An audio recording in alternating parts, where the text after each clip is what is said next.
This is going to be a video tutorial on how to enable or disable Do Not Disturb on Ubuntu. I will be using Ubuntu 24.04 for this.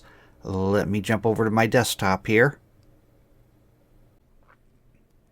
I am on my desktop now. To enable or disable Do Not Disturb, what Do Not Disturb does is it turns off your notifications other than important ones such as low battery. You'll still get notifications like that. But to enable it or disable it, first thing you want to do is open up Settings. I'm going to go down to the lower left-hand corner of the screen, down to my Show Apps button. I'm going to click on Show Apps. And in these little icons here, I'm going to look for Settings. If you don't see Settings in your icons here, you could always go up top here and type it in up here, search for it that way. Mine happens to be right here. I'm going to click on Settings.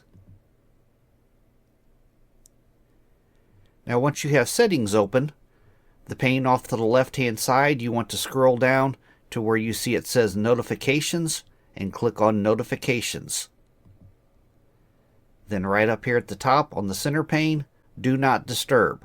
By default it's probably disabled like you see mine is, but to enable it you would just toggle it on. That is enabled. And to disable Do Not Disturb, you would just toggle it back off. That is how to enable or disable Do Not Disturb on Ubuntu. Thanks for watching.